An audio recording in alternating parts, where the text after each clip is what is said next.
Thatcher, welcome. Thanks for having me. It's a pleasure to be here. I love your book. It's such an interesting concept. I think we all could benefit from this particular concept of monotasking. And the title is The 12 Monotasks. So, like every great journey for our guests on mindbodygreen, there's usually a health journey. And you had a pretty serious health journey. So, let's start there and talk about your journey and how it led you to writing this book. Yeah. So a few years ago, I'd always considered myself a pretty healthy person, very active, but I had this longstanding issue with headaches, chronic headaches, and I didn't know where they came from. And I literally had them for like 10 years at least. And I got serious one year about looking into what was causing them and got every diagnosis under the sun. I think some of the listeners are probably familiar with that. Any specialist you go to says, I know what's wrong with you. You just need this injection or this prescription or this surgery. And nothing worked. And eventually I found a doctor who really took the time to listen to me, who was a headache specialist. And we figured out that I actually had a spinal fluid leak right above my left eye and went through a surgery, kind of went in through my nose to patch that up and eventually stopped the headaches, but only after about a year of some pain from the surgical site and some trouble with my vision. And I'm a very avid reader and bookseller. So it's kind of a big deal for not really being able to look at a book or look at a screen for a long time. And kind of got through that, slowed down a little bit, but maybe didn't get the full message of what adjustments I could make in my life to have some work life balance. And a few months after I had recovered from that, started having a different pain. And after looking into what was causing that, it turned out I had three tumors in my chest. It's called primary mediastinal non-Hodgkin lymphoma. Went through pretty heavy duty chemotherapy for about 100 hours a week, times 6 rounds of that. So I kind of had those two health challenges back to back. And I should say the headache issue, probably I had that for 20 years. It's probably caused by a surgery I had when I was in my 20s. So kind of figured these things out. They slowed me down. Fortunately, they were treatable and I was able to recover from them. But no sooner had I recovered from cancer or gone through the treatment for cancer, I should say, than I went through a divorce. And this whole time I was an entrepreneur. I'd started a business way back in 2001 and was trying to be a good parent too. My kids right now are 12 and 15. So they were a few years younger. So I was really trying to like do it all, right? Run a business, be a good parent, take care of my health, keep up appearances, to be honest, like really make it look like I could handle it. And part of handling it to me was not slowing down, and being inspiring to other people, being an optimist as I always had been. And I got to the point where I couldn't do it. And I think I also realized at the same time that I never really took on as much as I was taking on during that period in the past. Like I kind of looked back as I was going through all this and I figured out the solution to, in my life at least, to working my way through everything and getting it done and being really creative, really successful, really productive, and really present wasn't about like multitasking all the time and showing how I can just be the ultimate at doing lots of things. It was really about slowing down and about doing one thing at a time, doing it well, then moving on to the next thing. And if some things take a little bit longer, I'm okay with that. So I decided to take my own experience and do a little bit more research into mindfulness, neuroscience, productivity, and put together a whole philosophy about monotasking. And the book is a result of that. At peak unbalance, if you will, when you were just running yourself into the ground, what did that look like in terms of what was a day in the life? Could you paint a picture of what? Because I think there are probably listeners, and including myself, I've had periods in my life where I think we could probably identify. And so if you could just walk us through what that looked like. And I should say, like, what it felt like is just complete exhaustion. That was kind of the overall umbrella. But you don't want people to see that. So what it actually looked like, I'd basically wake up earlier and stay up later than everyone else. I would have really long to-do lists. I keep track of things on a lot of post-it notes. So, just a lot of post-it notes everywhere all the time. And a lot of feeling like I never got to the things that were on those post-it notes.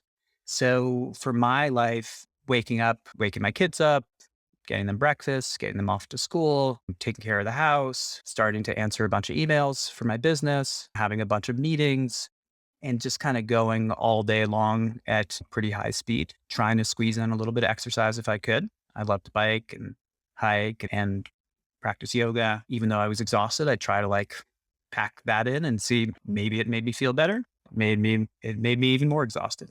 So yeah, it's pretty much what it looked like at that point.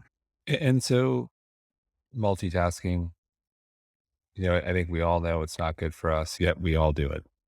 Guilty as charged, at least me. I think I'm getting better. At least I'm trying, but we all do it.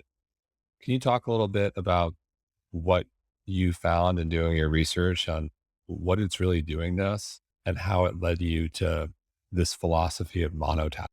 So only about 2% of the population can actually multitask, like take on two cognitive tasks with their attention at the same time.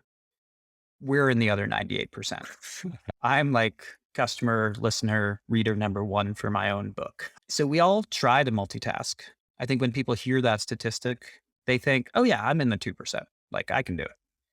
Some people, other people are like, oh, well, this is kind of permission. I know why I can't multitask.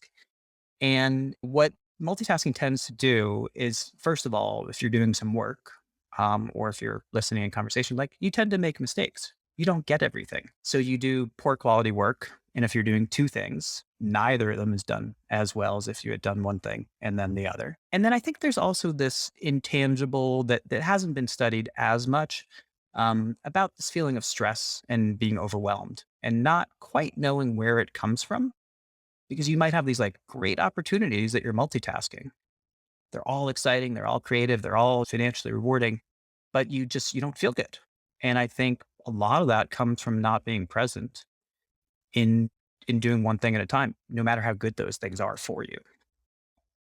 Without completely crapping on technology, I do think technology has contributed, including podcasts like ours. Like, I think most people listen to podcasts while in a passive manner. They're driving, they're biking, they're commuting. So is that are we all guilty? Are all of our listeners, including myself, guilty of multitasking? Is that considered a multitask if you're listening to a podcast and cleaning your house, or is that just like good old passive stimulation? Yeah, I think it's I don't think there's anything really wrong with it, to be honest. I Okay, think good, good. you can do things in the background, like listen to a podcast or listen to music while you fold the laundry in the foreground, put away the dishes, drive to work. I think it's more about like figuring out what's your primary task and what's your background task. So if your background task is listening to a podcast, you're probably not going to catch 100% of it. And some people would say, like, you were never going to get 100% to start with. That's just the nature of the human attention span. But I think if you do bring some awareness to what are you tasking, how many things are you combining into a particular moment, and then break those things apart and give it a try to do one thing at a time. Like listen to this podcast as if your life depended on it. See what that feels like. And then selectively add things back later. So if you just have some awareness of multitasking versus monotasking, then you can make really good decisions about where to put your attention. I love that.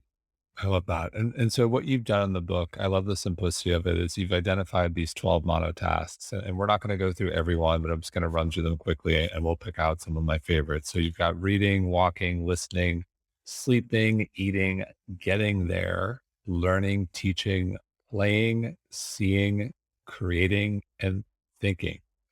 And so we have to start with reading. First of all, like before we got to do some context setting. Can you share a little bit about what you do? Because what you do is extraordinarily cool. And I think so, Thank you. and it segues to reading and your passion for books. So can you just share what you do professionally? Yeah, absolutely. So 20 years ago, I started a company called Juniper Books, and I'd always been a lifelong book lover, reader, book collector to a certain extent. So I started buying and selling books. And fast forward a few years, somebody asked me to curate a library for them.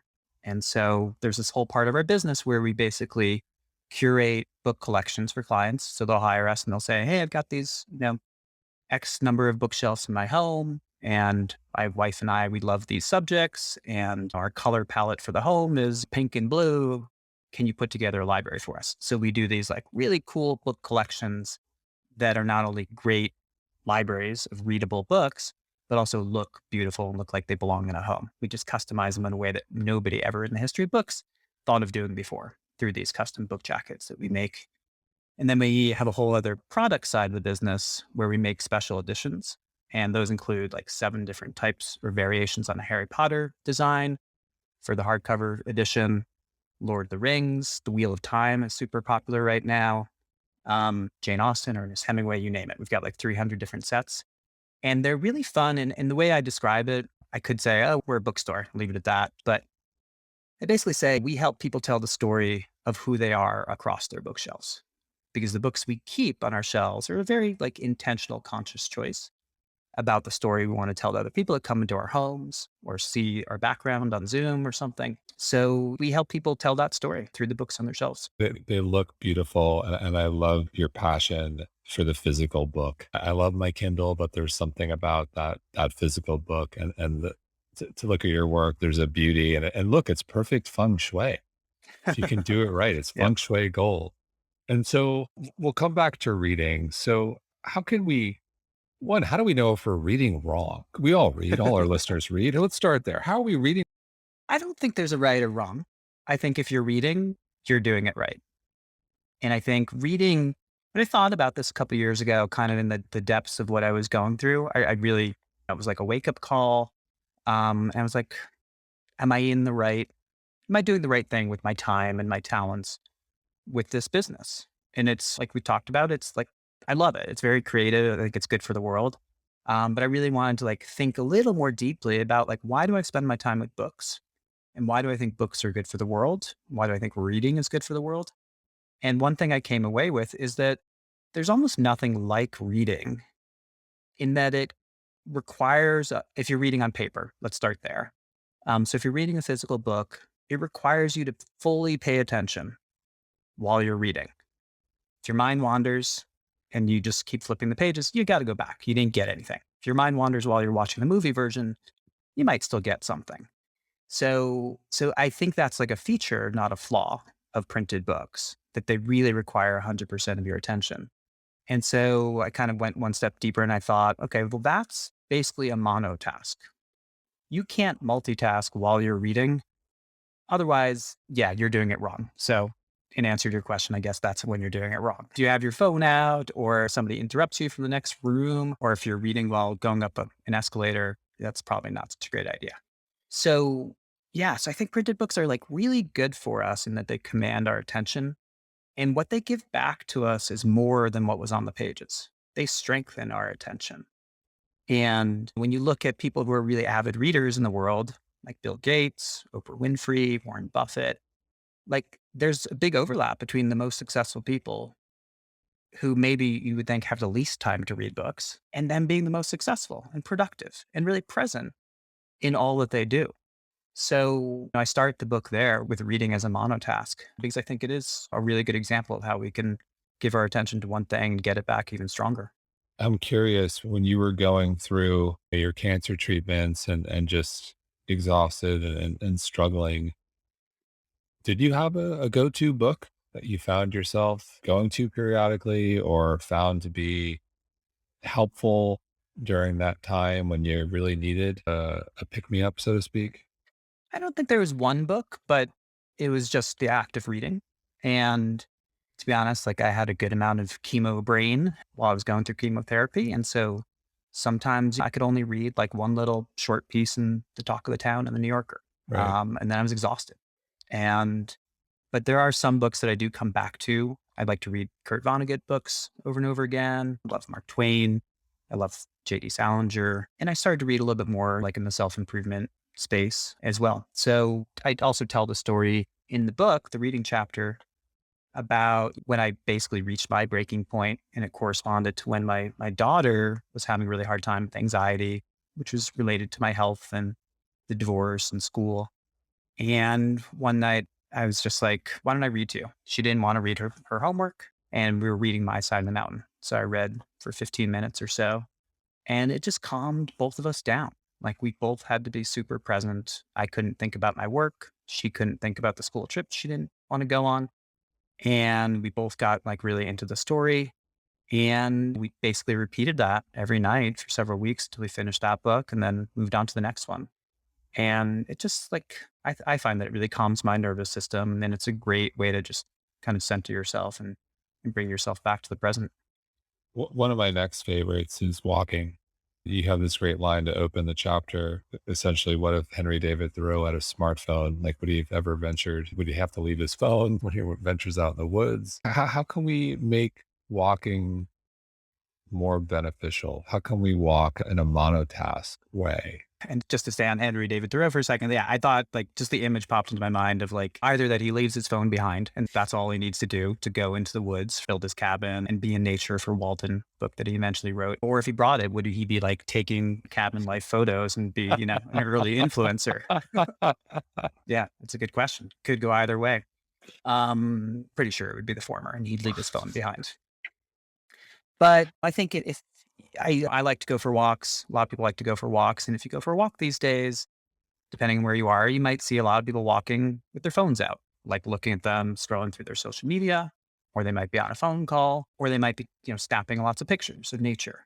And I think all those things have their time and place, but some people multitask without thinking about it. Whereas if you really thought of walking as a monotask and you really tried to just be super present, feel your feet on the ground, listen to the sounds around you, including like leaves crunching under your feet, and see how you feel. Like, can you sit with like a little bit of boredom, and a little bit of curiosity about the world instead of like needing to be doing another thing at the same time? And I think those walks for me tend to be the most enjoyable. They also tend to have the secondary effect of like you relax and some ideas pop into your head. And then you could say, well, that's multitasking because you're thinking of something else. But I think it's basically how the human brain works. Like if you can quiet the noise, like some important good ideas can come in and you can just kind of acknowledge them and let them go. But they may not have had space to come to mind if you had been multitasking while you're out on your walk.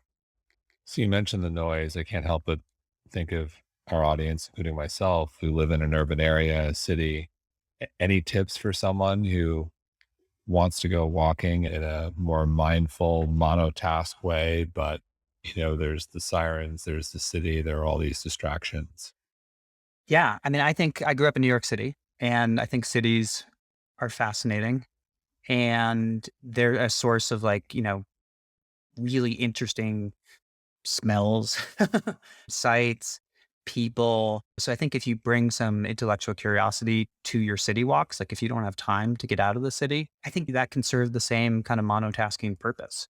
And rather than like hiding from it by looking at our phones or listening to music, like if you really try to immerse yourself in it, I think we just discover some things that we've numbed ourselves to.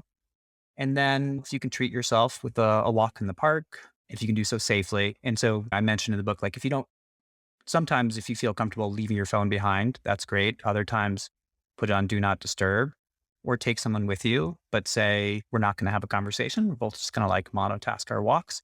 So I think there are ways to do it in an urban environment and stay safe. And then treat yourself every once in a while with a trip outside the city and come to Colorado. Um, I'm a city kid who lives in Colorado and loves the mountains now. So I love my walks here. And I also love getting back to New York and going for a walk. So listening, how do we become better listeners? Listening is super important. And it's one of the chapters that I think when early readers read the book, like they said, had the biggest impact on their lives. And I think what's happened in our modern 21st century life because of our devices, like there's and other factors, like we've gotten used to other people not fully listening to us all the time. Like it's almost become the norm. Whereas when you can really give your full attention to someone else and they can give their attention to you, it feels different. Like you really feel connected and you can pick up things that maybe you didn't before. And the net effect of that is like you can have closer relationships with your friends or your partner. You can probably be more successful at work if you're really present and not about something else or thinking about what you have to do tomorrow or what you're going to make for dinner on your phone. So the listening I describe in the book is really, and I should say every chapter has an exercise or two about how you can practice monotasking. And it's all about just like getting in touch with that feeling of doing one thing at a time. The listening chapter, I describe two ways to practice it. One way is, or sorry, I should say one type of listening is with one way listening. And that would be like listening to this podcast. And can you really tune in with your full attention? Would you be able to write down what we talked about or somebody else talked about or university lecture or something like that afterwards? The two-way listening is all about having a conversation with a friend and really trying to bring a new level of presence to that conversation. You don't have to do it at every single conversation you have. I think it's good, like at least once a day, have a conversation as if you were recording a podcast yourself or as if your life depended on it. And just see if you can kind of up your listening skills a little bit over time. How do we know if we're good? Your friends will ask to talk to you. You're you'll do better. You'll in your career. Your kids will feel more connected to you.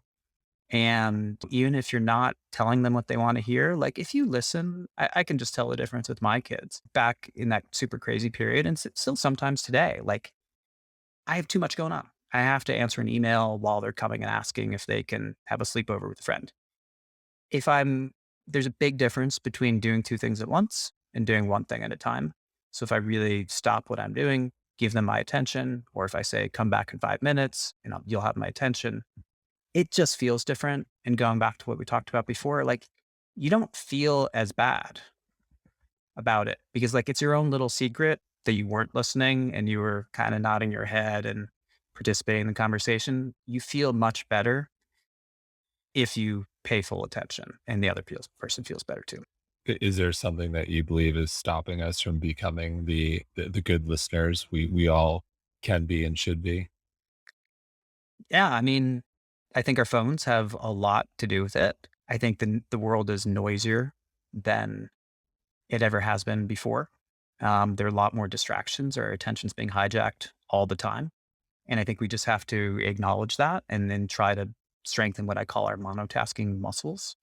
And those come from like listening with your attention, reading, all the monotasks that I describe in the books. Like if you practice them, you'll notice that your ability to focus and do things like listening starts to recover a little bit and strengthen. Yeah. And I think it's hard. And I don't think anybody should feel like it comes naturally to them. It's just the world we live in and it's something we have to work at.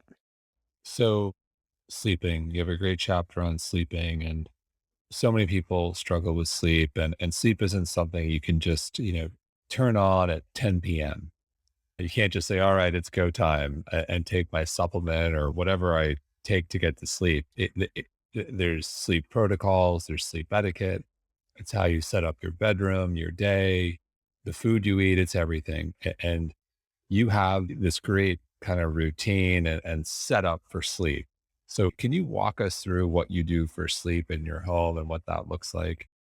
Yeah. And I should say, so the monotask of sleep includes not just the sleeping, kind of like what you're saying. Like it's not just about like, oh, get to the point where you fall asleep and then sleep really hard. Like that doesn't really work. You can prepare during the day and that's part of the monotasking. So what I've monotasked over myself over the past few years is a lot of like little tips and tricks. One of them is building a pillow fort. So I'm a grown adult. I love my pillow fort. And I have like super heavy pillows that wedge me in on both sides, one under my knees, and then like lighter, softer pillows under my head. So setting those up. Last night, my dog was on the bed and like took over one of the pillows. I was like, no, that's not going to work. So I had to move her to the side, make my pillow for it. And as far as like supplements and stuff, different things work for me at different times. So I just had to change what I was using last week because it wasn't working anymore. So I'm trying some melatonin myself right now, and that seems to be working. And I have other things that I do, like not eating or eating dinner like about 3 hours before I go to bed, um, not drinking water after about 7 p.m.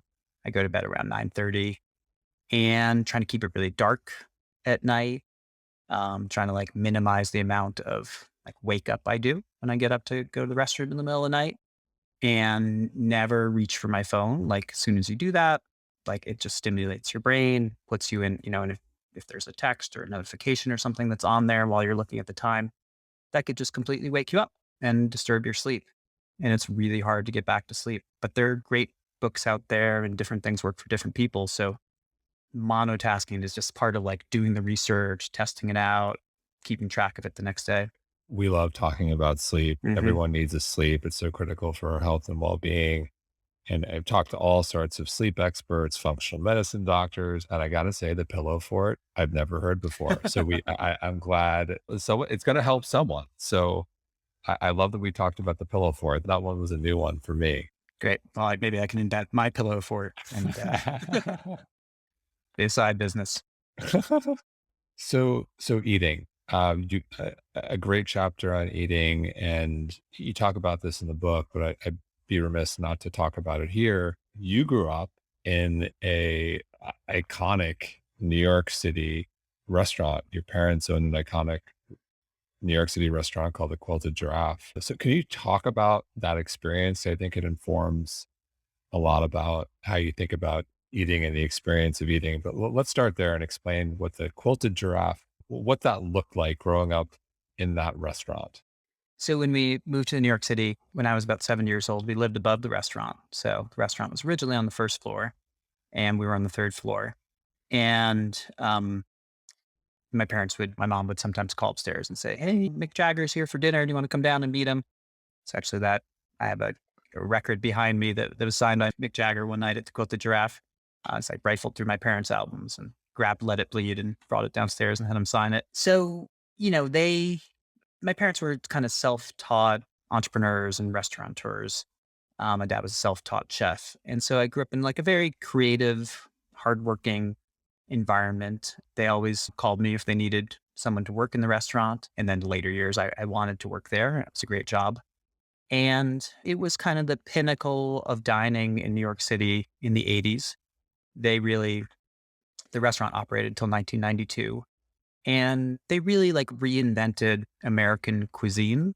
We took these research trips to various places in Europe and Asia, South America, where they collected all these ideas about cuisines and different bathrooms, ideas they could have for their bathroom at the restaurant in New York City. So they were just always like thinking and creating and taking notes and different influences they could have. So I think this was before the iPhone was ever invented. It's a long time before that. And the most high tech thing in the restaurant was the wine list. They were very innovative and they printed out the wine list every day, like on the dot matrix printer with the little holes on the side, green and white lines. And people were like blown away by the daily wine list, up to date and what was actually in the cellar.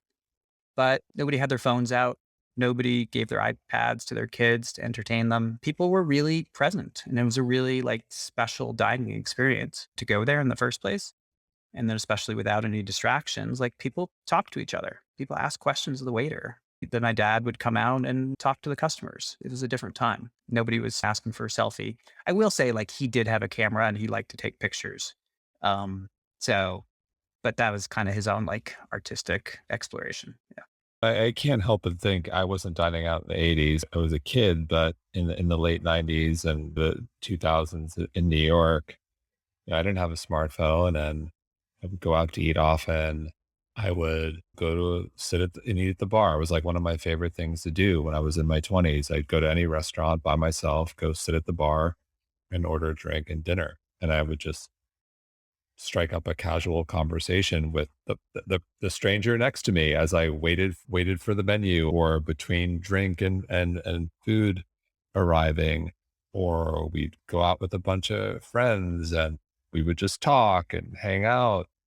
And I think about that a lot, how that what I call the space in between when you go out, because to me that dining experience and was so special back then. And I think about how it's evolved and how there's a generation that won't have that same experience.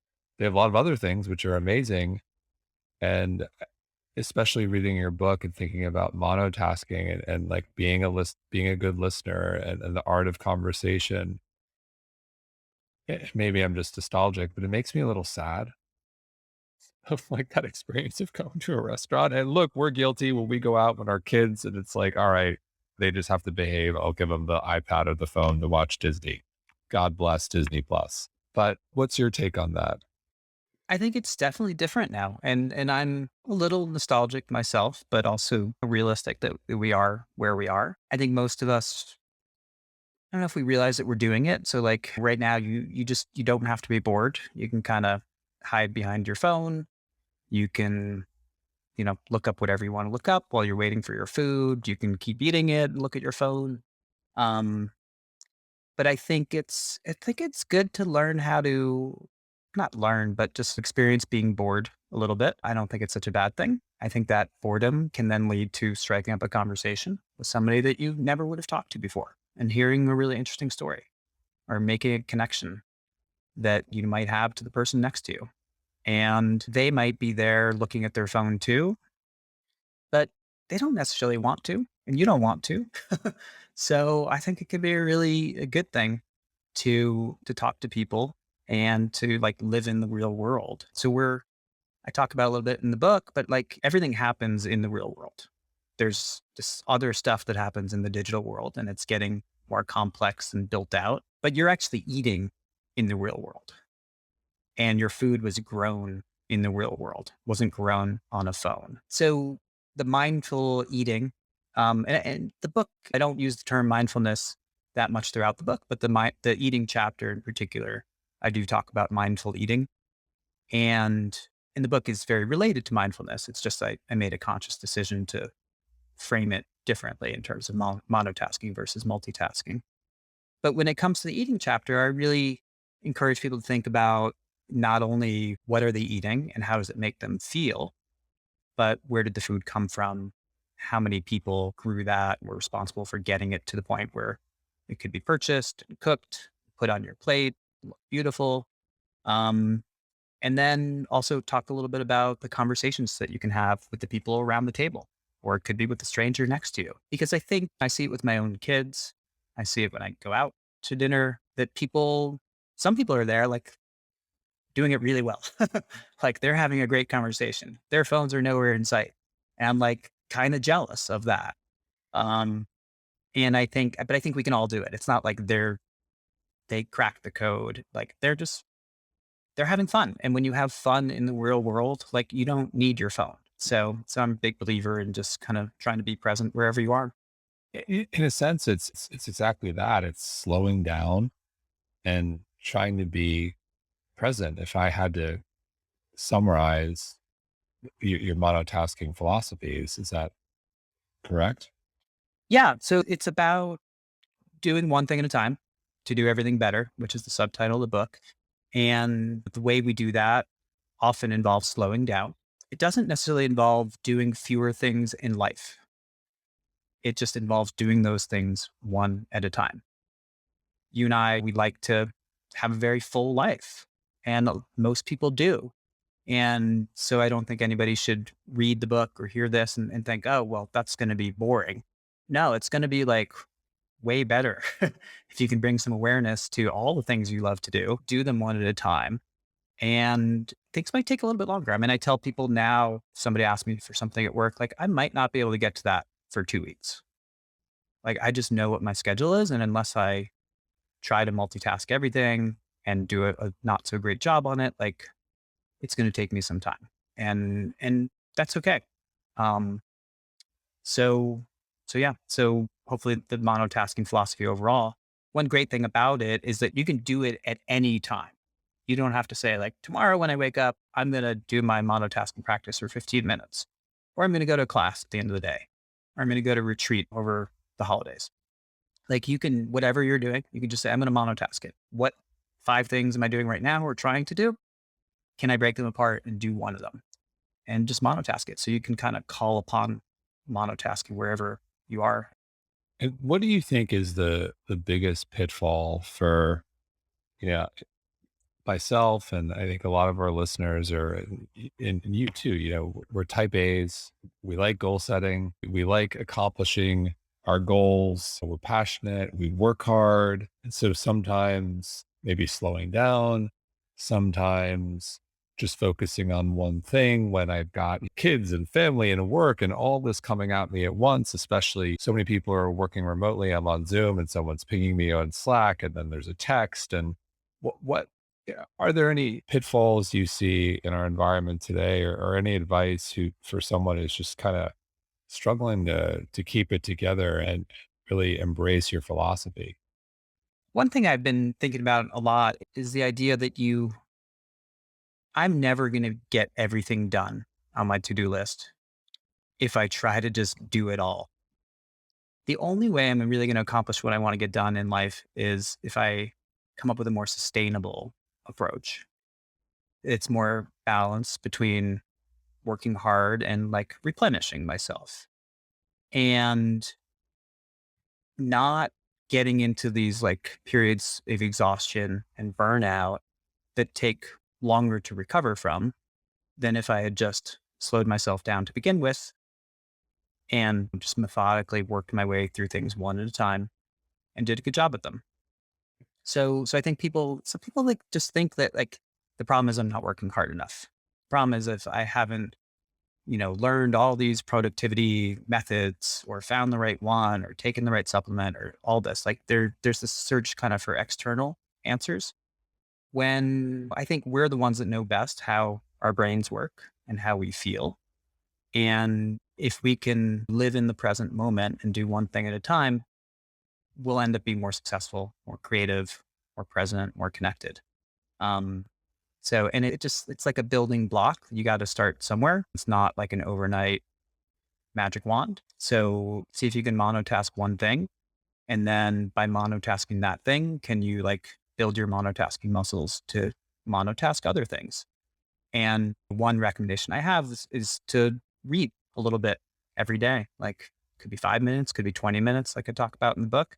But if you read, like you'll find that your ability to pay attention and resist distractions, like that's another big part of this. Like, so your attention's not ping ponging around all the time. You'll be able to identify, like, oh, they're just trying to distract me. That advertiser, that notification, that app, that person. And then you'll like have these stronger muscles to say, I'm not going to go for it. Like, I'm going to stay focused on what I want to get done, not that thing that they're trying to get my attention.